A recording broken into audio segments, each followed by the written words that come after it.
o tema que eu queria tratar, então, ele assim, se eu tivesse que dar um título, seria o título de um texto que eu escrevi e publiquei recentemente aí no meu blog, que é meio assim: como o Evangelho de Jesus poderá sobreviver num Brasil evangélico?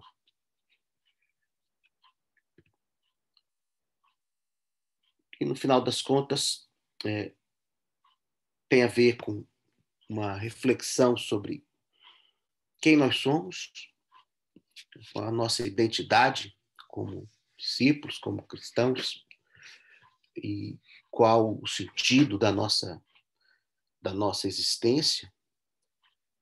E nisso daí, nessa ideia principal sobre quem nós somos e por que existimos, para que vivemos, né? Pensar como devemos nos relacionar com o mundo e com a sociedade à nossa volta, com a nossa geração.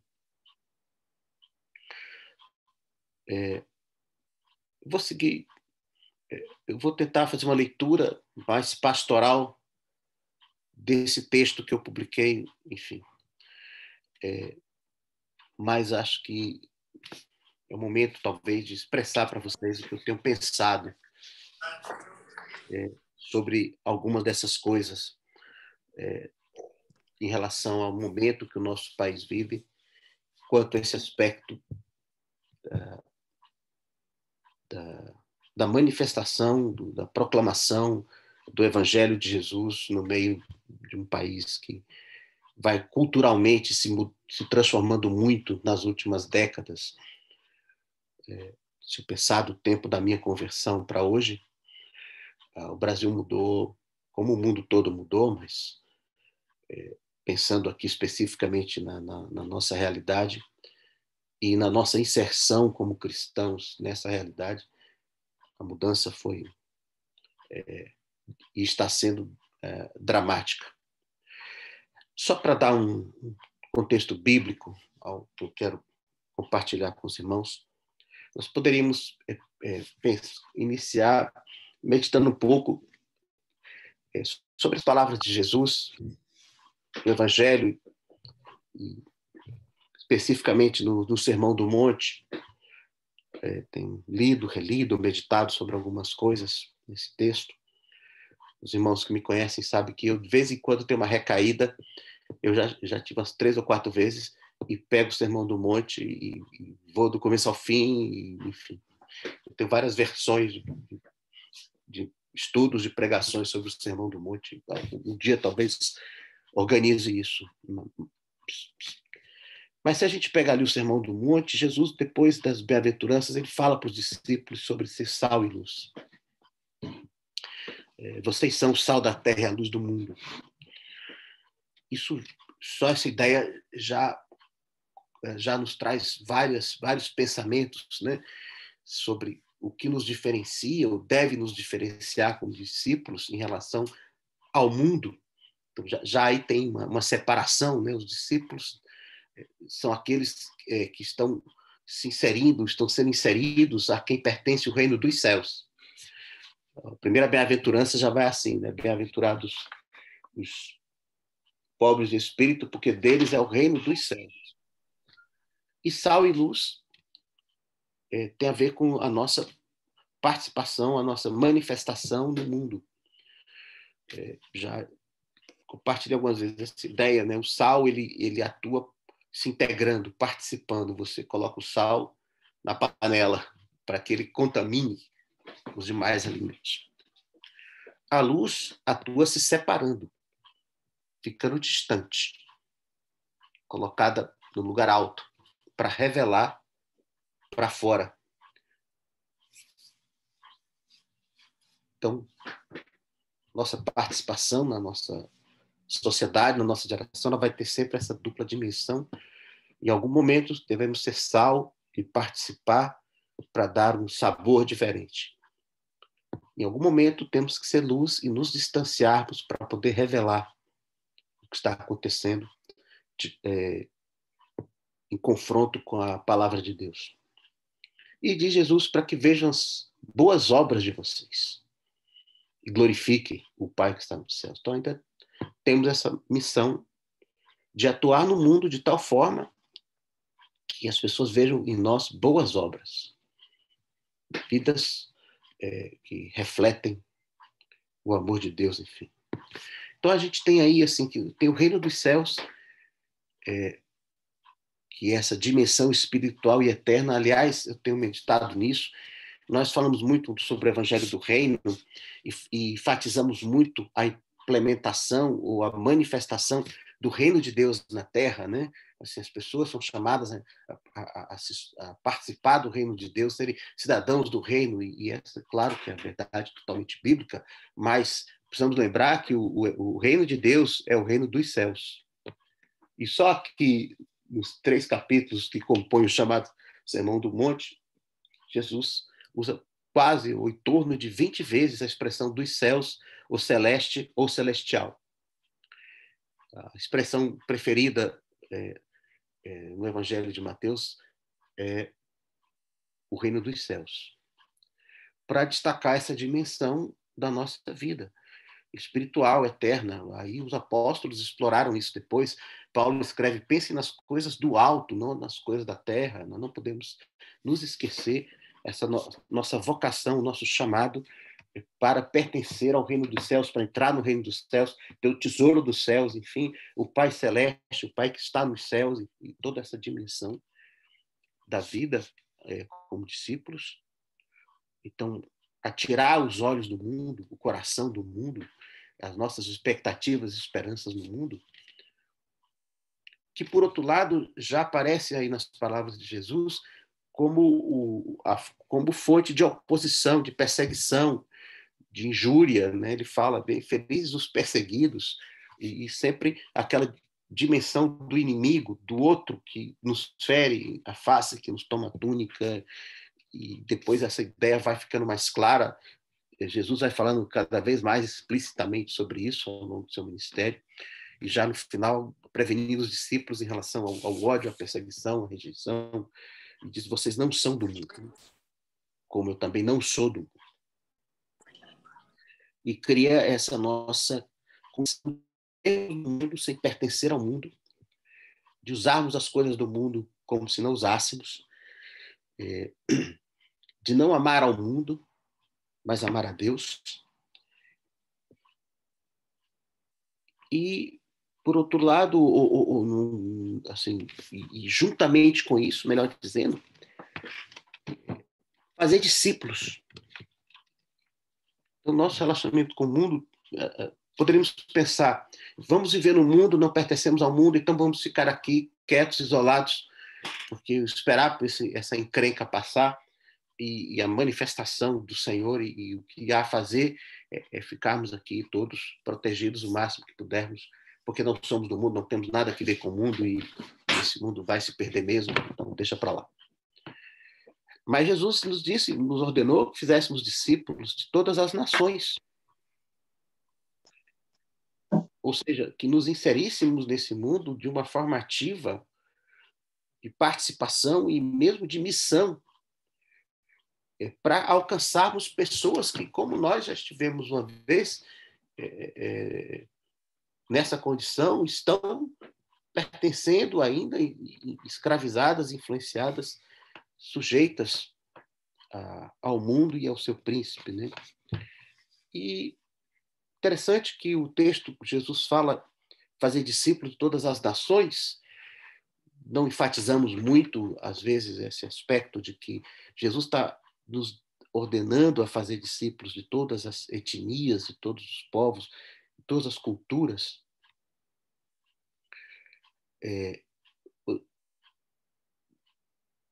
Quando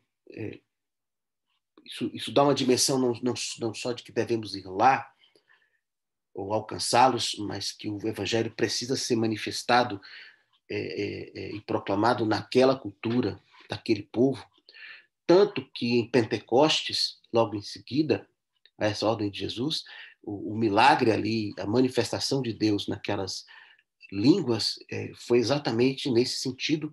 As pessoas que ouviram disseram: estamos a ouvir nos nossos próprios idiomas sobre as verdades de Deus. Então, não se tratava de ensinar às pessoas o nosso idioma, a nossa cultura, mas de anunciar o evangelho no idioma e na cultura deles. E foi o que Paulo fez e os apóstolos. Lutaram bravamente para desjudaizar o evangelho e levar o evangelho para todas as culturas, porque o Novo Testamento foi escrito em grego e não em aramaico, que era a língua que Jesus falava. E aí, quando a gente chega lá no Apocalipse, a gente vê a multidão daqueles que procedem de todos os tribos, povos e raças. Então, nós temos essa missão aí de anunciar o evangelho em todas as culturas e línguas e nações. Não é torná-los todos uma só língua, cultura e nação. Como em alguns momentos foi a grande tentação da igreja. Então, a igreja romana, vamos ensinar a todos a falar latim e todos vão pertencer a uma só nação, ao Império Romano, e pronto, está resolvido o problema. Ele não era e nunca foi o plano de Deus dessa forma. E nessa dimensão de viver no mundo sem pertencer ao mundo, e ainda fazemos discípulos no mundo, e não nos esquecemos de que assim, Deus amou o mundo de tal maneira que deu seu Filho, e nos deu também ao mundo, por amor ao mundo, querendo dizer as pessoas que estão aí perdidas, né? A gente encontra, na verdade, uma manifestação do duplo aspecto da santificação. Ser santo é ser, ao mesmo tempo, separado e ser consagrado, oferecido. E precisamos manter isso sempre claro para nós. Nós estamos separados do mundo, mas consagrados ao Senhor, oferecidos ao Senhor, ao seu serviço, e o que ele nos faz, ele nos envia ao mundo. Então, participar do mundo, nesse sentido, para alcançar discípulos lá, é ser santo. Porque é ser consagrado. Tanto quanto, em alguns momentos, precisamos manifestar a nossa santidade nos separando do mundo, nos isolando de práticas e situações contrárias à vontade de Deus. Nessa dimensão aí, é muito importante a gente manter a integridade da revelação recebida em Jesus e pelos apóstolos da palavra de Deus. Porque se havemos de ir e levar essa mensagem para todos os povos e culturas, nós não podemos permitir que essa mensagem seja contaminada por ideias, por valores, por filosofias, por culturas, por ideologias, nas várias sociedades em que o evangelho precisa ser pregado e vivido. Isso é a luta da igreja constante. Vamos traduzir o evangelho para aquele idioma e manifestá-lo naquela cultura, naquela geração? Vamos, mas não podemos permitir, como nas palavras de Paulo, que o mundo nos faça a cabeça, que essa cultura, esse tempo, essa sociedade vá alterando e modificando a própria verdade do evangelho, e aí entremos num processo de adaptação que não é mais apenas uma tradução para a transmissão de uma mensagem, mas acaba sendo uma reciprocidade de influências. E aí os vários evangelhos que vão surgindo ao longo aí da caminhada da igreja. Paulo se aborrecia muito na época dele com aquele evangelho judaizante que pretendia contaminar a palavra de Jesus. Assim como se batia com o evangelho grego, as ideias e conceitos dos filósofos gregos, que também pretendiam influenciar o evangelho de Jesus. E hoje nós temos uma quantidade enorme de evangelhos por toda parte, e muitos refletindo exatamente essa coisa que Jesus disse, que os apóstolos disseram, por ideias e conceitos e práticas, enfim. O evangelho, amados, precisa permanecer escândalo e loucura. ele precisa manifestar a cruz de Cristo em todo o tempo e lugar, todas as pessoas, e não, não nos constrangermos e sermos rotulados de malucos, ou de profanos, ou de hereges, ou de qualquer coisa. Porque o Evangelho precisa continuar sendo o poder de Deus para a salvação de todo aquele que crê, independentemente de cultura, de raça, de tempo. Esse pano de fundo aí, digamos assim, é que vem a minha preocupação sobre como o Evangelho de Jesus poderá sobreviver no Brasil evangélico. O Evangelho de Jesus prosperou muito bem no Brasil católico, mas eu tenho tido sérios temores em relação a como isso vai acontecer na medida em que esse nosso país vai se tornando um país evangélico.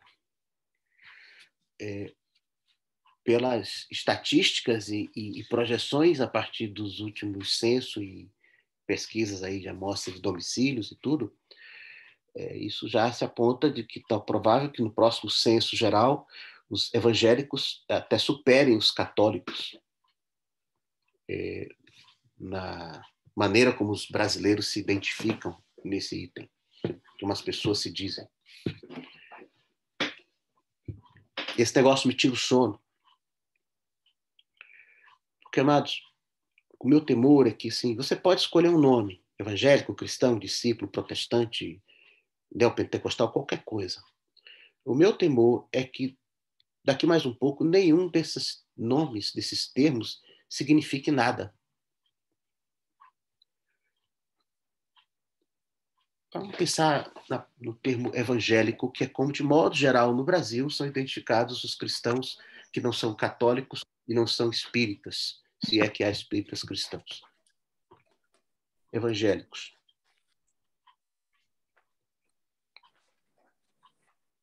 Ao longo da história da igreja, as maiores tentações, mais perigosas para o povo de Deus, essa história que já vai mais de 2 milênios, né? Nunca vieram de perseguições e rejeições. Mas o contrário. Naqueles momentos, a opção e cedeu a ela essa tentação de uma aceitação e convivência tranquila com o mundo, de uma associação com o mundo, e se satisfez com conquistas de espaços confortáveis no reino dos homens. Quer para participar desse reino dos homens, quer para se isolar.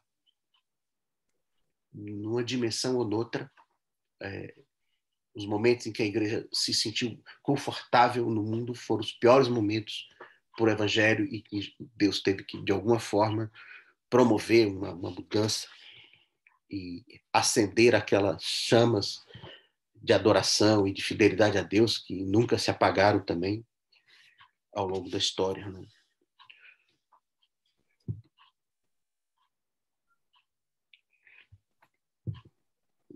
Se nós formos fiéis a Jesus e a mensagem de Jesus, a gente tem que esperar ser sempre uma minoria perseguida, rejeitada por um mundo inimigo de Deus, regido por homens que são escravos do pecado e dos poderes espirituais da maldade. Deve ser a nossa expectativa, mas infelizmente parece que boa parte dos que hoje se identificam como Igreja de Jesus tem uma ideia diferente, uma expectativa diferente disso, né?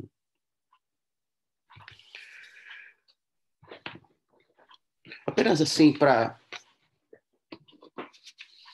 pensar, eu não sei, assim, a gente vive muito no nosso mundo, no nosso contexto, e às vezes a gente não tem uma ideia muito clara de como as pessoas de fora nos veem.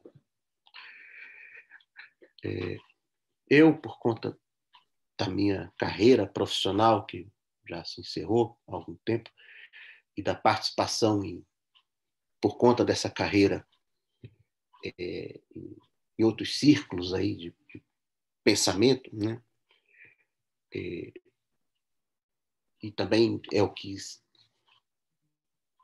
você pode encontrar, quer dizer, eu tive essa percepção por conta dessa minha experiência, mas também é o que você pode ver nos jornais, enfim, nos sites, que de modo geral, as pessoas de fora olham para os cristãos no Brasil hoje, e os cristãos não católicos, vamos dizer assim, para poder trazer a questão mais para perto de nós, né? de duas categorias, né? Os chamados são chamados antigamente todo mundo era identificado como evangélico. Hoje as pessoas nas análises, nos jornais, até nas pesquisas eleitorais já separam os evangélicos de modo geral dos neopentecostais, querendo dizer como evangélicos aqueles que vêm das denominações mais tradicionais, batistas, presbiterianos, metodistas, anglicanos e tal, e neopentecostais, esses grupos de formação mais recente, que não se organizam exatamente dessa forma. Há diferenças doutrinárias que essas pessoas do mundo não percebem, não entendem, né? Elas não têm como entrar nisso, então nós não nos vemos assim, né? Nós não nos consideramos assim de modo geral. Nós estamos do lado de cá, mas é assim que as pessoas nos veem, e eu acho que, em alguma medida, a gente precisa reconhecer que elas têm o direito de nos julgar pelo que veem em nós e ouvem de nós. Porque nós é que temos o encargo e o ônus de manifestar com clareza o testemunho da nossa fé ao mundo e do Evangelho de Jesus. Essa obrigação é nossa. Então, mas só estou destacando isso, essa maneira como os evangélicos são rotulados hoje, os evangélicos e os neopentecostais, apenas para pensar o seguinte, porque isso reflete assim, duas tendências, eu acredito, gerais de comportamento dos evangélicos, né? Alguns grupos que são mais identificados como entre os neopentecostais têm uma característica maior de se esconder nos seus guetos sociais, nos seus discursos radicais. Muitas vezes são discursos voltados muito mais para dentro, para o seu próprio público, para reforçar suas posições internas, e não está muito preocupado com a proclamação do evangelho para fora, com a conversa, em traduzir o evangelho no idioma das pessoas da modernidade, né? Então há uma tendência de isolamento. Enquanto que outros evangélicos vão numa linha diferente, muitas vezes mais se confundindo com o mundo, buscando espaço, reconhecimento, aceitação, e se identificar mais com o modo de vida das pessoas, né? É claro que qualquer grupo mistura essas coisas, né? Essa rotulagem é muito frágil, né? Muitos grupos, igrejas e ministérios hoje flutuam aí com elementos de radicalização e de conformação, de isolamento, de integração, numa mistura, né? Sendo que muitas vezes esses elementos de conformação com o mundo eles não são muito conscientes, as pessoas não reconhecem muito isso, que elas estão assim fazendo como o mundo faz, imitando o mundo. É mais difícil as pessoas terem consciência e clareza sobre isso em relação a elas mesmas, né? Porque é claro que o movimento de isolamento ele é mais evidente. A gente faz coisas diferentes do mundo porque a gente quer marcar mesmo que a gente é diferente do mundo. O meu ponto aqui é se isso daí não está criando uma barreira que nos impede de falar ao mundo sobre o evangelho. Por isso estou chamando isso de isolamento, né? E o que acontece é que talvez então enquanto um grupo opta por se isolar, outro grupo opta por se identificar, inclusive criando formas de participar da sociedade em diversas áreas, né? Tem havido aí um número crescente de organizações evangélicas para atuar em várias áreas da sociedade, juristas evangélicos, educadores evangélicos, mais do que evangélicos, enfim, como se a gente estivesse querendo participar dessa sociedade dos homens, apenas levando aí um adjetivo de evangélico para expressar algo de diferente na maneira do mundo fazer as coisas, mas muitas vezes com os mesmos propósitos do mundo, no final das contas. Temos uma maneira diferente de fazer, mas estamos fazendo as mesmas coisas. Tentando influenciar a sociedade pelos mesmos mecanismos, digamos assim. Então, vamos influenciar a educação para a educação no Brasil ser mais evangélica. Existe educação evangélica? Em algum lugar da Bíblia a gente encontra alguma coisa que pareça com uma proposta educacional evangélica? Bom, mas a minha maior preocupação, meus caros, é que, de um modo ou de outro, vai se tornando popular e se disseminando, presencial e virtualmente, uma religião esquisita, misturada, que ela é ao mesmo tempo humanista e espiritualista, ela é secular e é mística, ela mistura um bocado de coisa, mas quer se considerar cristã. E está se apropriando de um linguajar evangélico, tornado assim, cultura religiosa, até supersticiosa. Como disse, há uns anos atrás, o linguajar religioso no Brasil era católico.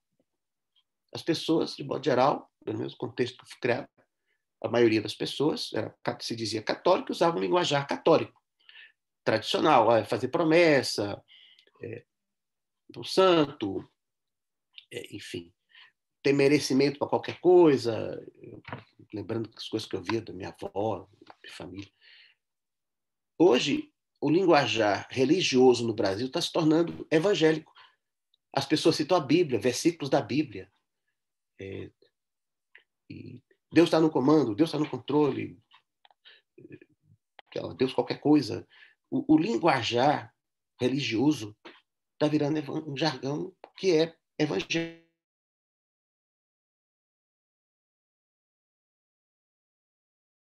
O católico tradicional, a Igreja Católica mudou aí várias, talvez, enfim, mas o católico tradicional, foi criado nesse meio, não cita a Bíblia. Ele cita o ensino da igreja, frases, que até tem respaldo bíblico às vezes. Mas eu até, quando eu me converti, eu descobri que muita coisa que eu ouvia no contexto católico, na verdade, está na Bíblia, de alguma forma, mas não é citado dessa maneira. As pessoas religiosas hoje no Brasil citam a Bíblia toda hora. Mas o que isso quer dizer?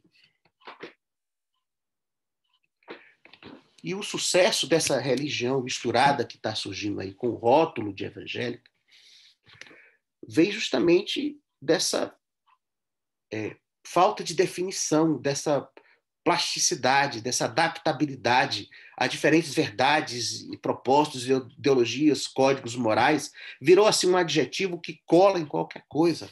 É fácil de ser afirmada. Qualquer um pode se dizer evangélico. E isso até atrai um certo status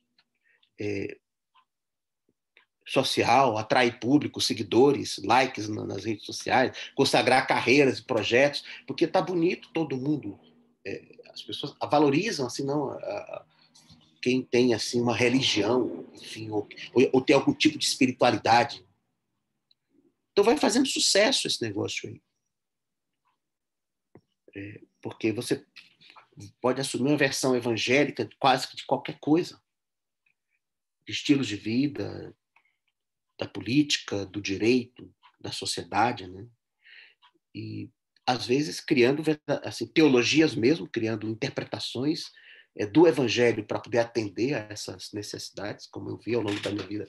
Por exemplo, surgiu a tal da teologia da libertação, a leitura marxista do evangelho, que prosperou aqui na América Latina por algumas décadas. Né? Depois a tal da teologia da prosperidade, que é quase que o outro lado, né? Enfatizando o sucesso e a riqueza material, enfim. Hoje a gente tem outras teologias rodando aí, da inclusão, do conforto espiritual, emocional, psicológico, enfim. E, às vezes, não chega a se formar uma base assim, de pensamento, é apenas discurso, apenas palavras que vão se misturando, virando um jargão, e todo mundo vai repetindo aquilo, sem muita noção. Assim, coisa, sei lá, do tipo, mas para justificar, por exemplo, os famosos aí nas redes sociais, evangélicos, ditos evangélicos ou não, usam coisa, mas Deus quer que eu seja feliz, então, como Deus quer que eu seja feliz, eu me divorcio, eu faço qualquer coisa. Da onde vem isso? Da onde vem isso? Onde está escrito isso na Bíblia? Enfim. E o que me preocupa é que, assim, se aproxima, acredito, dessa geração, uma possibilidade de uma imensa tragédia da prevalência, da consagração de um cristianismo tolerável, quase consensual, aceito, assimilado pela sociedade, quer quando se isola, quer quando participa. Não, é da evangélico, deixa ele lá com os trem evangélicos dele quieto lá. Ele só não pode vir aqui perturbar a gente, querer impor isso a gente, mas ele fique lá. Ou então, olha que beleza, esse aqui é um socialista evangélico, é um não sei o que evangélico, é um empresário evangélico, é um artista evangélico. Faz o que todo mundo faz, mas é evangélico. Aí, meus caros, é sal que não salga, luz que não ilumina nada. E o evangelho, que ele é até mesmo aplaudido, honrado, convidado a participar de decisões e de círculos de influência, ser protagonista na política, na economia, na sociedade. No final das contas, muitos que se dizem evangélicos, pouco ou nada se distinguem das demais pessoas, mesmo de pessoas assumidamente incrédulas ou que rejeitam explicitamente o evangelho de Jesus. Mas sobra ali um jargão, algumas citações bíblicas descontextualizadas, distorcidas, às vezes alguns costumes bizarros, e até uma certa presunção de superioridade. Eu vivo como todo mundo vive, e além do mais, ainda vou para o céu. E vocês ficam aí. Então, um perigo imenso desses influenciadores chamados evangélicos, que vão disseminando a visão de mundo e o modo de viver, que no final das contas é contrário. Isso nas várias áreas da sociedade. Então, há cristãos justificando a violência, justificando o divórcio, justificando viver para si mesmo, justificando realização pessoal, justificando sucesso em qualquer área, com uma narrativa, com jargão até bíblico. É bíblico.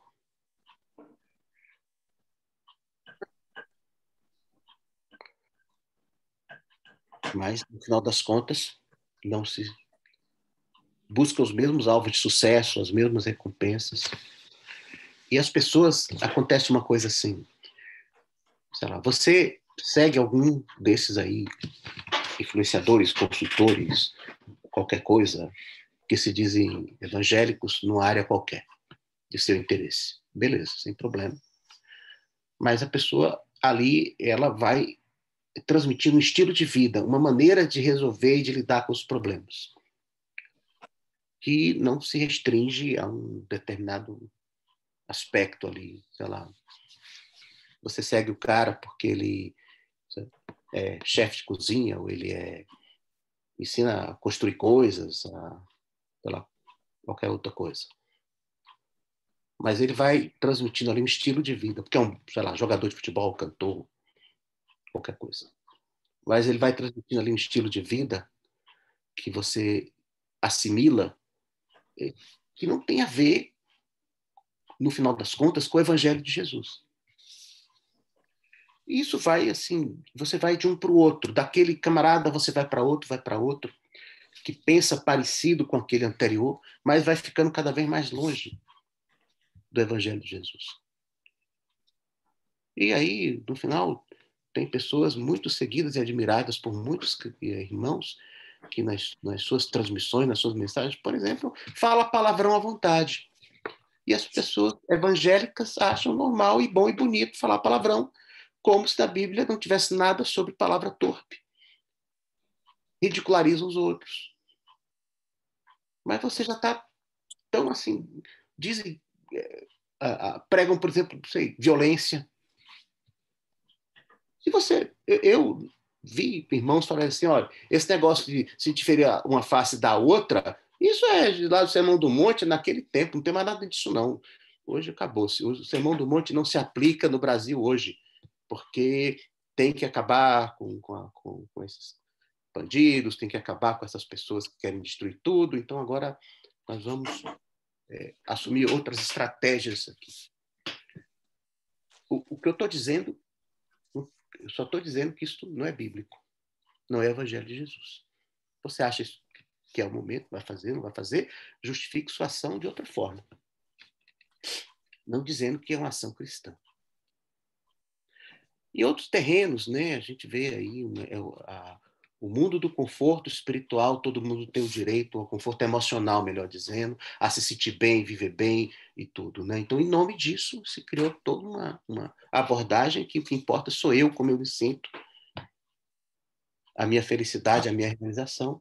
O que tem de evangélico centrado em si mesmo, pensando em si mesmo, vivendo em função de si mesmo, se relacionando com as pessoas na medida que tem ganhos pessoais e descartando outros, é uma brincadeira. Mas se você procurar um consultor, um terapeuta desses, vai dizer que você está certo. Porque Deus quer que seja feliz. A pessoa tem que amar a si mesma. Queridos irmãos, isso não está em parte alguma da Bíblia, parte alguma. Quando Jesus diz, ama o teu próximo como a ti mesmo, ele está dizendo, amar a si mesmo é uma tendência natural do homem. E essa tendência natural ela tem que ser contida, ela tem que ser limitada, ela tem que ser assim extirpada de dentro de você, e a maneira de fazer isso é amar o próximo. Nada na Bíblia diz que você tem que amar você mesmo. Nada. Diz que Deus ama você. Isso diz fortemente. Se você acreditar nisso, todos os seus problemas emocionais estão resolvidos. Enfim, estou dando exemplos sobre a minha preocupação com a cultura moderna, humanista, que vai se traduzindo como evangelho, que vai se infiltrando na igreja. E como é que nós vamos viver? O evangelho de Jesus vai sobreviver no Brasil evangélico. Esse é o ponto. Eu testemunhei ao longo da minha carreira profissional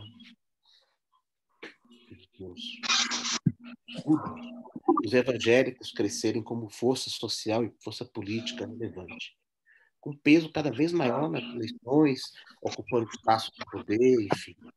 Eu acompanhei isso desde antes da Constituinte de 88, dentro da Câmara, bancada evangélica, evangélicos na política. Era um tema que nos preocupava muito, né, a nós, da minha geração, alguns aqui são desse tempo, desde estudantes, como o Evangelho de Jesus deveria se relacionar com a política, com a sociedade, enfim. Eu testemunhei isso, essa mudança, e o que eu vi, na verdade, foi os evangélicos se tornarem cada vez mais massa de manobra, serem manipulados por líderes inescrupulosos, a favor de projetos pessoais, de grupos particulares, religiosos ou não. Religiosos ou não. Eu vi os evangélicos se tornarem partido político dentro da Câmara. É claro que sempre com aquelas elaborações, aqueles discursos piedosos e teológicos que muitas vezes apenas estão assim, simulando ideologias e interesses ali por trás, tanto à esquerda como à direita. Tanto à esquerda como à direita, porque, meus caros, não existe uma ideologia política cristã. Não existe. Não construída a partir das palavras de Jesus e dos apóstolos. O evangelho deve ser mantido crítico de todas as ideologias. Separado delas. para poder mostrar a excelência do reino de Deus. E deixar claro que a salvação dos homens não está na política, não está na sociedade, não vem do Estado. Os homens, o reino de Deus é o reino dos céus. E nós queremos levar os homens para lá. E não construir o reino dos céus aqui na terra. Defender valores e conduta cristã como padrão de políticas públicas, como estilo de vida a ser imitado ou até imposto a todos, na minha opinião, isso desvirtua a essência do Evangelho de Jesus, que não é as pessoas serem obrigadas a um código moral, mas é um chamado ao encontro pessoal com Deus, o Deus que existe e se manifesta, por meio do arrependimento dos pecados, a negação de si mesmo, da obediência ao Senhor.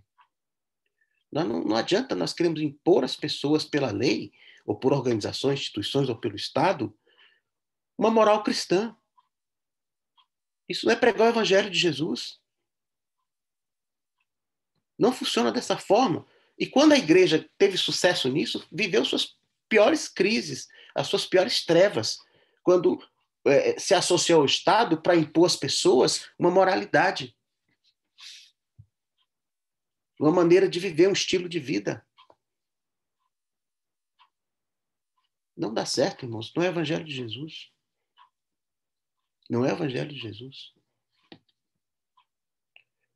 Usar o Evangelho como receita de sucesso, como um jargão espiritual, aí uma variante dessa religião humanista, é negar às pessoas uma real oportunidade de entrar num relacionamento com Deus. É negar isso a elas. É deixar as pessoas numa posição confortável que elas podem se dizer evangélicas ou cristãs e viverem isso apenas como uma maneira de obterem os benefícios, as bênçãos, né? E justificar isso com um linguajar religioso, e elas não se convertem. Não se convertem. As pessoas estão buscando proteção, estão buscando saúde, estão buscando prosperidade, conforto, e tem muita gente oferecendo isso em nome de Jesus. E no final negam essas pessoas a oportunidade de uma conversão verdadeira e de um relacionamento verdadeiro com Jesus.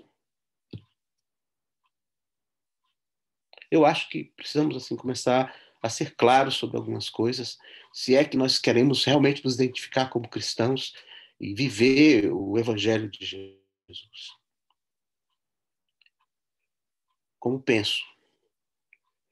Acho que assim nós não queremos, e quando eu digo aqui nós falando basicamente de mim, e na esperança de que alguns concordem comigo ou pensem parecido, não estou falando em nome de uma coletividade qualquer ou nenhuma.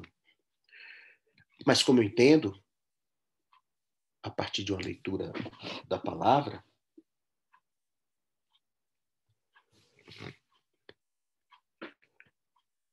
nós não estamos aqui para consertar esse mundo, mas nós estamos aqui para anunciar o fim dele e a chegada do novo.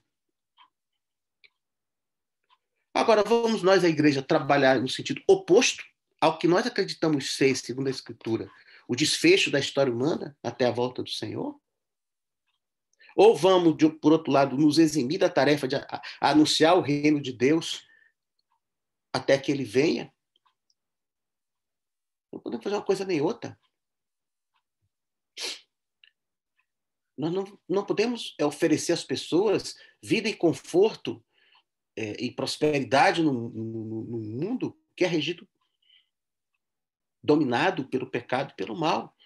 Não é isso que a Bíblia diz que vai ser o desfecho da história humana. Os presidentes dos países serem cristãos, evangélicos, e instituírem sociedades baseadas nos valores e princípios de Deus? Onde nós achamos isso na Bíblia? Não achamos, meus caros. Não achamos.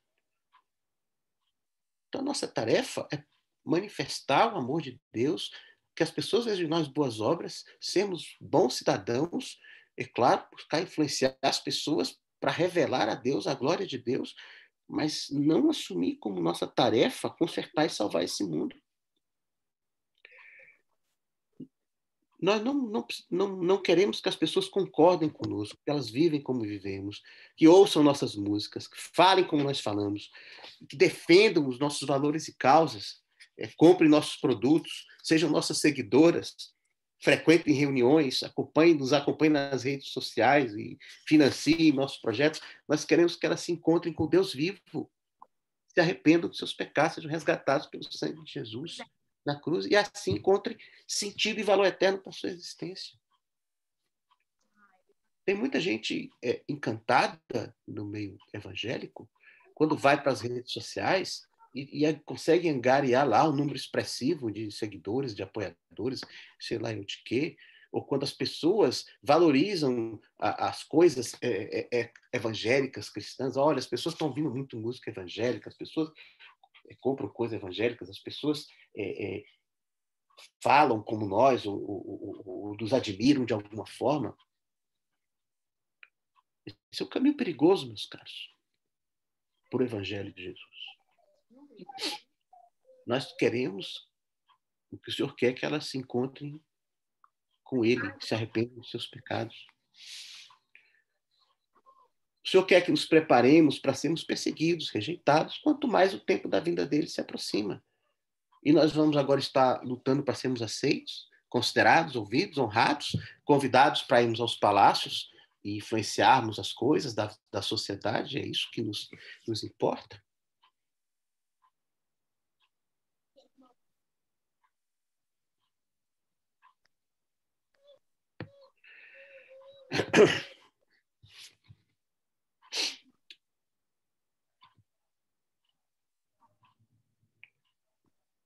Amados, isso assim vai contaminando a mente das pessoas, sabe? Essa tentação dos palácios reais, dos gabinetes do poder, né? Nós não podemos Tá, vamos pro seu grandão agora. Lutarmos para sermos ouvidos, considerados, honrados por um mundo ímpio, governado impiamente em nome da impiedade. As pessoas estão muito... Esses dias eu vi uma história, um irmão comentando que em algum lugar, em uma galáxia distante, não tão distante, estava um discípulo conversando com o seu pastor, o seu líder, e esse discípulo dizia, mas João Batista, ele denunciou os pecados de Herodes. Precisamos obedecer às autoridades, honrar as autoridades, as autoridades. Aí esse irmão discípulo disse, olha, mas pastor, o João Batista confrontou Herodes e denunciou Herodes os seus pecados. Então, querendo dizer, submissão à autoridade não significa que a igreja não deva fazer isso. Sabe o que ele ouviu do seu pastor? Mas isso quando João Batista fez isso, João Batista já estava fora, já tinha terminado o ministério dele, já não sabia mais o que dizia, já estava fora da vontade da missão de Deus.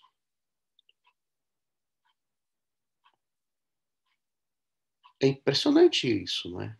Porque quando João Batista morreu, martirizado por Herodes, por ter denunciado o pecado de Herodes, o que Jesus disse sobre João Batista? Nunca nascido de mulher teve um homem maior que esse. Nunca. Vocês foram procurar o quê? Um homem que frequenta os palácios reais, é bem aceito pelos reis e príncipes, estou parafraseando o evangelho, né? Jesus disse, não, esse não era João Batista. João Batista era a voz do deserto. Para dizer, irmãos, como assim nós precisamos preservar isso, a clareza do que é a nossa missão. Afinal das contas, quem nos enviou a mudar a sociedade, as leis, os governos? Quando é que se tornou nossa missão? Por ordem de quem? Que projeto nós temos de governo de sociedade que honestamente possamos mostrar às pessoas, olha, isso aqui é o que Jesus quer do Estado brasileiro, da sociedade brasileira, das leis brasileiras, da política. Não existe esse projeto. Jesus nunca se ocupou disso. Jesus rejeitou expressamente, mais uma vez, esse caminho de conquistar os os reinos e principados e os recursos seculares para promover o reino de Deus. Satanás ofereceu isso a ele na tentação do deserto. E ele recusou, e recusou sistematicamente ao longo da sua vida. Jesus não veio transformar a sociedade. Jesus veio chamar os homens ao reino dos céus. Então, o que eu estou querendo dizer, irmãos, é que para o Evangelho de Jesus sobreviver no Brasil evangélico, nós precisamos manter isso claro na nossa mente. Qual é a nossa missão? Qual é a nossa mensagem? E não nos permitirmos contaminar por erros, por ideias, por ideologias ou por práticas ou por disputas que não tem a ver com isso, porque aí o diabo está ganhando, porque as pessoas estão se perdendo.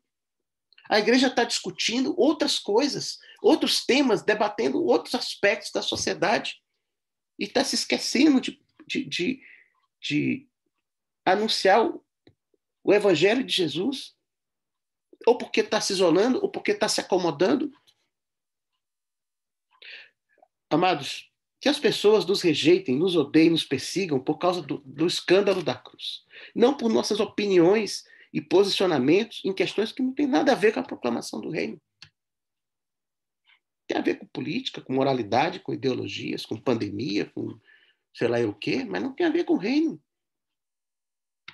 Eu acho uma vergonha nós sermos rejeitados, perseguidos ou aceitos e honrados porque as pessoas nos veem como direitistas ou esquerdistas, conservadores ou não conservadores, como defensores de posturas políticas, ideológicas ou de códigos morais, e não por sermos identificados como imitadores de Jesus.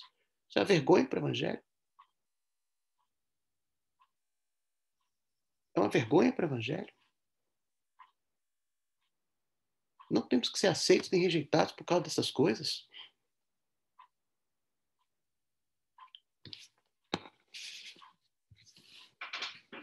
Sinceramente, amados, podemos discutir qualquer uma delas, mas não podemos nunca confundi-las com o Evangelho de Jesus.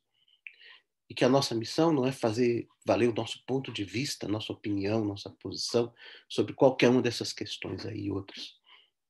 A nossa missão é anunciar o reino de Deus para as pessoas, a salvação em Jesus Cristo. E não aceitarmos, e não buscarmos e nem aceitarmos esse tipo de rotulagem. Preocupado com isso.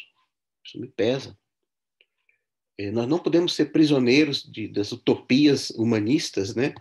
Que são formas de desespero, querem dizer a ideia de que nós vamos consertar a sociedade, nós vamos correr aqui a justiça na lei, nas leis, nas políticas, na economia, e a maneira de fazer isso é infiltrar valores cristãos. Mas também não nos perdemos num fanismo religioso, que é outra forma de desespero. A ideia, assim, de que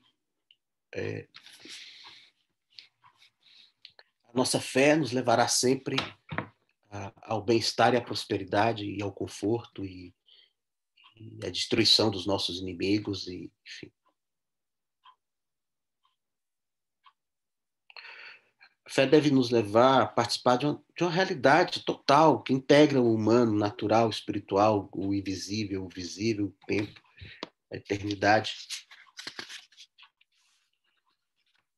E essa a mensagem que nós precisamos levar para as pessoas. Apenas o Evangelho de Jesus, com a sua convocação, arrependimento, o anúncio do reino dos céus, com o seu chamado à fé no Criador, à obediência à vontade de Deus revelada, assim, expurgado de contaminações ideológicas, filosóficas, doutrinárias e qualquer outra, pode sustentar a igreja e o seu testemunho nesses tempos e continuar a ser o poder de Deus para a salvação de todo o que crê. São tempos difíceis, irmãos, porque essas questões todas estão à nossa volta todos os dias. Não estou dizendo que nós não podemos participar delas em alguma medida e nos posicionarmos nelas. Eu estou dizendo que nós não podemos esquecer quem nós somos e qual é a nossa missão. E qual é a nossa missão? Nós temos que ser aceitos ou rejeitados em nome de Jesus. Como Jesus disse, quem aceita esse, está me aceitando. Quem rejeita esse está me rejeitando. Agora, nós sermos aceitos ou rejeitados por questões que não têm a ver com o Evangelho de Jesus, eu acho um fracasso para a igreja. É nós nos perdermos e perdermos a essência do Evangelho no meio de uma sociedade evangélica. Ah, não, os evangélicos são conservadores. Por quê que evangélicos são conservadores? O que é ser conservador? Você está falando de quê? Nós não pregamos uma moralidade, nós pregamos o Deus vivo. A conversão ao Senhor. Porque se a pessoa não entende e não se converte ao Senhor, nenhum padrão moral vai levar ela para canto nenhum. Se levasse, os fariseus já tinham resolvido o problema. Já tinham resolvido o problema. Não é a igreja nunca se... Quando Pedro escreveu para que o rei fosse honrado, sabe quem era o rei, amados? Herodes, aliás, desculpa, Nero. O mais maluco e ferrenho perseguidor que a igreja teve. Porque o reino de Deus não depende de quem é o governante humano. Não depende. Se você tiver a chance, não vote em Nero. Mas não é uma causa do evangelho escolher governantes. Não é. Não deve ser. Porque esse evangelho de Jesus é a única palavra que carrega nela assim, o poder de realizar aquilo que Deus deseja para cada um de nós, e somente nela tem esperança. Somente nela tem esperança.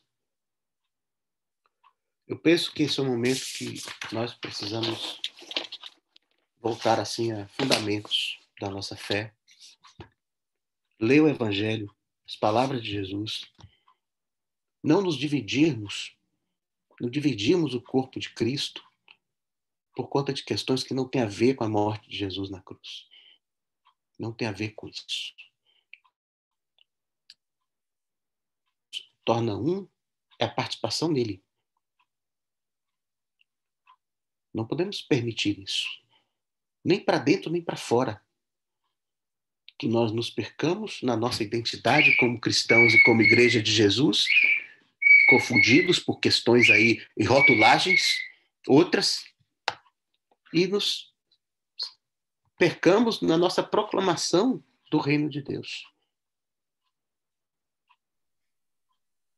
Agora, seguindo a Jesus, as pessoas vão, como disse Jesus, vão nos injuriar e inventar mentiras contra nós de todo tamanho, cor e qualidade. Pode ser que nos deem rótulos,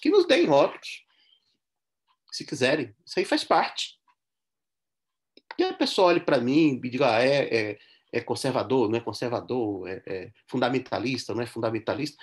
O rótulo que o mundo me dá só me preocupa, em termos pessoais, se subvém de pessoas próximas de mim, só me preocupa em saber que testemunho que eu estou dando a ela. Qual é a clareza do evangelho que ela está vendo na minha vida ou não está vendo. Só isso. Mas Jesus disse que mentindo disserem todo o mal contra vós. As pessoas não vão ser necessariamente honestas. Vão tentar nos empurrar para um lado da briga.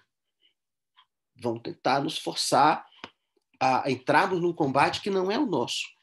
E nós vamos parar de orar por elas, parar de amá-las, parar de servi-las, parar de testemunhar e proclamar o reino de Deus para elas, por conta de um posicionamento cultural, político, ideológico, sei lá de quê.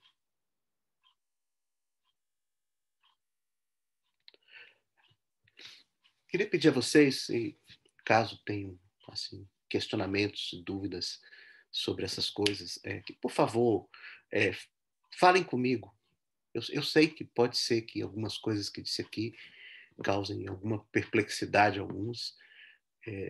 Como eu disse, eu escrevi um texto que tem a ver com isso, está disponível aí no blog, mas realmente essas coisas têm me preocupado e realmente eu acho que é um momento de nós termos uma postura mais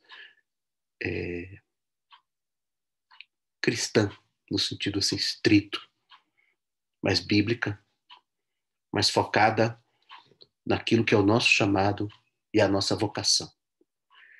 Podemos participar das discussões, devemos nos inserir na sociedade como cidadãos e fazer as nossas escolhas, nossas decisões, assumirmos as nossas posturas, como acharmos que precisamos ou devemos assumir. Mas ver qual é a coerência disso com a nossa fé, se algo aí não está em contradição com a nossa fé, e manter claro, muito claro para nós, o que fazemos que está assim diretamente fundamentado no que Jesus disse, no que os apóstolos ensinaram, e aquilo que são interpretações, manifestações, opções nossas, escolhas que fazemos, mas que nós não podemos honestamente dizer que elas estão assim, derivam diretamente do Evangelho, que elas são doutrina, que elas são questões de fé, nesse sentido. Amém, amados? Isso eu queria compartilhar com vocês. Tem algumas coisas chegando aqui de comunicação. Espera aí só um minutinho.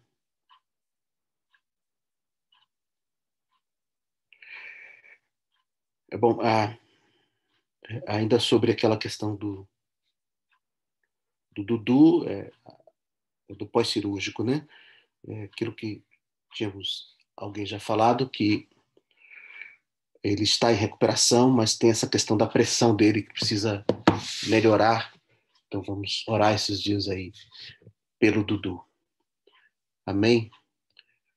Amém. Não sei se tem alguma participação, algum comentário que alguém já quisesse fazer agora.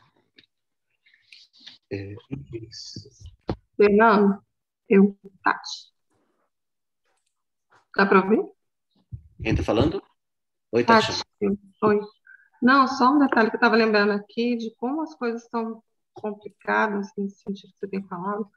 Eu não sei se vocês viram alguns dias atrás, sei lá, deve ter um mês mais ou menos, um videozinho que saiu passando aí pelos meios das redes sociais, de um ex-governante, nossa, ex-presidente, também ex-presidiário, eu não vou dizer o nome, dizendo assim, parece piada, mas é uma coisa muito séria, ele falando que vê os pastores nas redes, vê na televisão os pastores famosos, né, pregando e falando tratando tão mal as pessoas, tratando tão mal as suas próprias ovelhas, que esse ex-presidente e ex-presidiário falou assim: a gente tem que se aproximar dessa gente.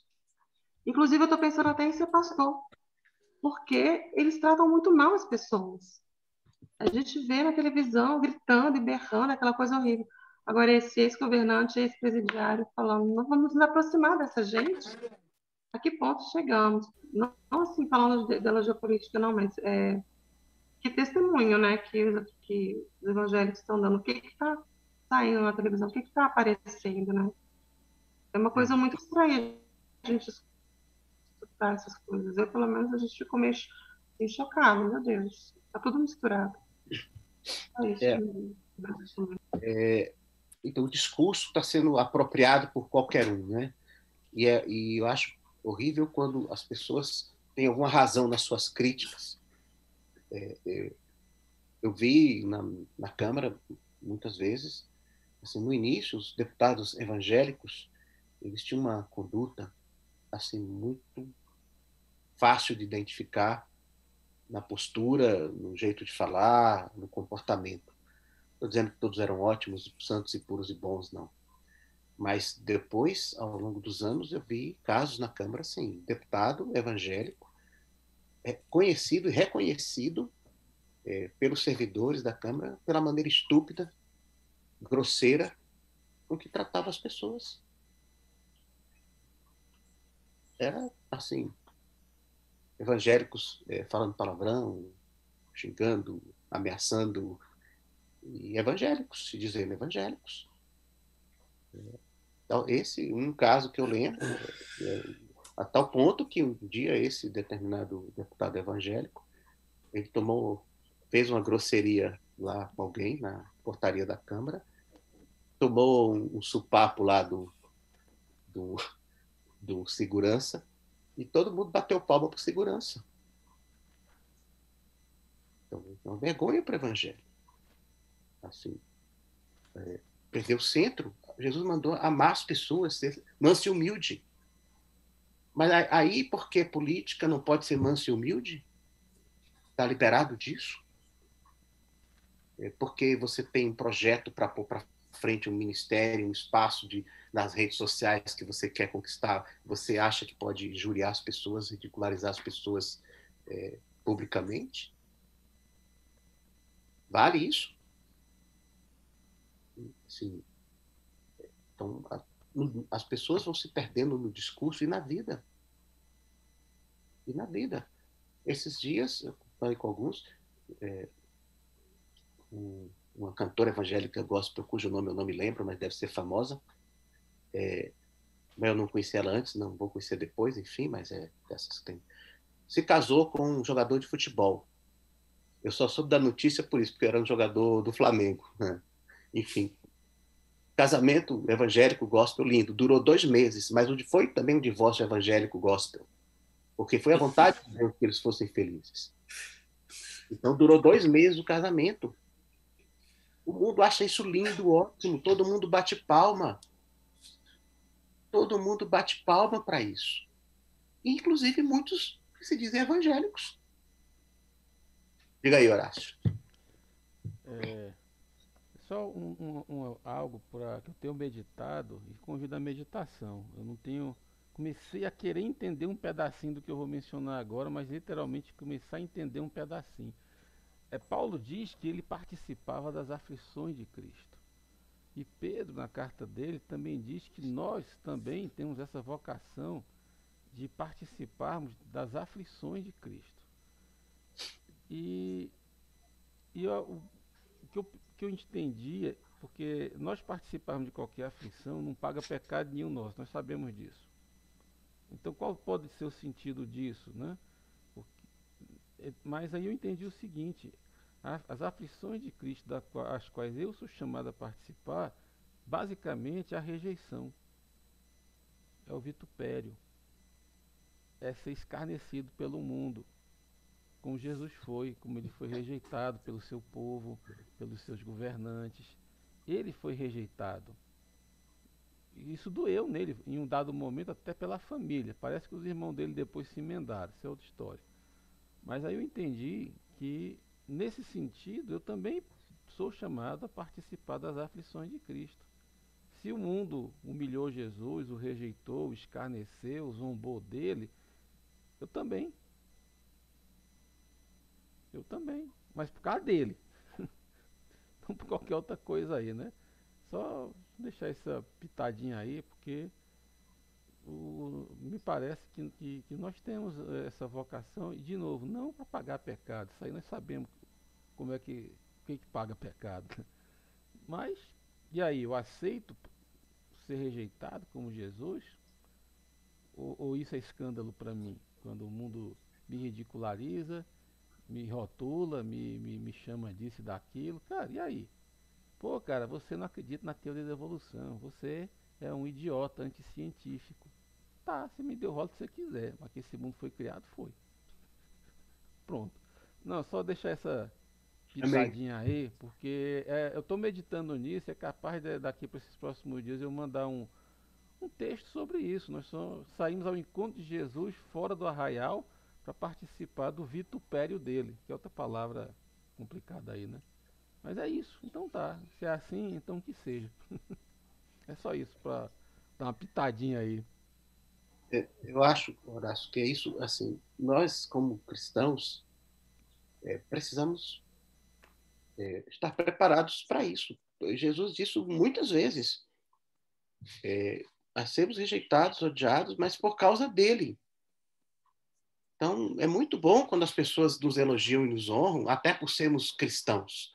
Já podemos passar por isso, né? Assim, já tive experiência ao longo da vida, alguém no trabalho elogiar o meu comportamento e atribuir isso, principalmente quando eu entrei lá, que era muito jovem, né? Tinha 20 anos de idade, às vezes, não, o rapaz é crente. E aí, por isso, ele é assim, certinho. Mas eu sabia que isso não é o evangelho. Não é ser certinho. Eu não sou certinho. Eu sou um pecador miserável que se arrependeu. Eu não sou certinho. E aí, não muito tempo depois, alguém vem e te afronta pelo mesmo motivo. Pelo mesmo motivo. R$ 2,94. Tinha um camarada lá que se recusava a entrar na sala que eu trabalhava porque eu era cristão. Ele dizia, não, nunca mais eu boto meus pés aí dentro. Claro. Tá bom. Mudou alguma coisa? Nada. É mais provável a gente ser rejeitado do que ser elogiado pelo mundo. Mas nós não podemos devolver isso ao mundo. Nós precisamos continuar amando, precisamos continuar servindo, precisamos continuar manifestando o evangelho de Jesus. Você acha que aquela pessoa está totalmente errada? É um maluco? Está pregando coisas e fazendo coisas absurdas na política, na sociedade, levando tudo ao caos e acabando com tudo, contra tudo que é sagrado e santo. É uma pessoa que está no mundo, escrava do pecado, escrava de Satanás, como você já esteve e estaria não fosse a graça de Jesus. Então, meu caro, sua tarefa não é sair batendo, sair espancando e nem convencer essa pessoa de que determinada postura dela está errada. É anunciar o reino de Deus para ela. Essa é a nossa tarefa. Agora, se isso vier de alguém que a pessoa, assim, que a pessoa não se sente aceita nem amada, só se sente condenada e rejeitada, estava falando esses dias até com o Paulinho, e ele falou assim, Fernando, estou preocupado porque a gente está pregando, muitas vezes, no meio da igreja, existe um evangelho de julgamento e condenação o tempo todo. Assim, nós estamos mais ocupados em julgar e condenar as pessoas e mostrar assim como elas estão indo para o inferno e absurdo a vida e anunciar o amor de Deus por elas. Como alguém vai entender o amor de Deus anunciado por uma pessoa que a rejeita e condena? Assim, quem tirou do evangelho a misericórdia, o perdão, o texto da mulher adúltera? Quem tirou isso do evangelho? Quem tirou? Nem nós podemos, por conta de uma disputa qualquer, em qualquer área da vida, ter uma postura dessas. Não podemos. Nem dentro, nem fora da igreja. Nem dentro, nem fora da igreja. É isso. Aleluia. Amados, mais um pedido de oração aqui. Deixa eu ver se veio do Leonan, pedindo oração por 2 primos dele, Cristiano e Márcio, que também estão com Covid. Peço aí os irmãos que coordenam os vários grupos de oração, que anotem aí do bate-papo e ponham aí nas listas para a gente seguir orando. Bom, não sei se é mais alguma participação. De novo, quero dizer, irmãos, que assim, tem me preocupado isso. Não estou querendo dizer que estou expressando isso da melhor forma, mas a intenção é muito simples. É a gente manter um olhar em Jesus, no que ele disse, no que ele ensinou, no que os apóstolos ensinaram. E confrontarmos tudo que vier pela frente com isso, mas principalmente com o Espírito do Senhor. Que assim, Jesus, quando viu as multidões, ele se compadeceu delas. Assim, Jesus não pregou nenhum tipo de rebelião e revolta para aquelas multidões oprimidas e exploradas. Jesus anunciou o reino de Deus para elas. E o que as pessoas viam nele era compaixão. Era compaixão. Aleluia. E não condenação. A palavra os confrontava e, de certa forma, os condenava no sentido de mostrar que estavam perdidos e errados, sim. Mas não era o coração. O coração do Senhor era alcançá-los, não condená-los. O Filho do Homem veio para salvar. Um dia ele vai vir julgar. Aí, quem quiser que se segure. Mas a nossa tarefa não é julgar e condenar. Amados, tenha graça de Deus com todos. Vamos perseverar em oração, seguir buscando viver esse evangelho. Vamos orar. Obrigado, Deus, pela tua palavra, Senhor, preservada, anunciada, que nós possamos esses dias termos essa palavra como luz, como farol, para nos ajudar a discernir os tempos difíceis que vivemos. Oh, Jesus, tem misericórdia. Preservar, Senhor, a verdade do evangelho. Temos coragem de anunciarmos Jesus Cristo crucificado, poder de Deus, salvação para todo aquele que crê. Que nós possamos perseverar e amar e servir as pessoas para proclamar a elas esse reino, Deus.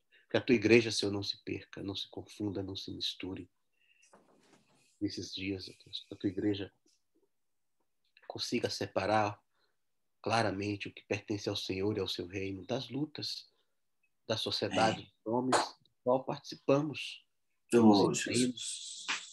Mas sem perder a nossa identidade, Tem a consciência da nossa missão. Nos dê graça, ó Deus, e nos conduz assim, em nome de Jesus. Amém. Amém, amados. Aleluia. Amém.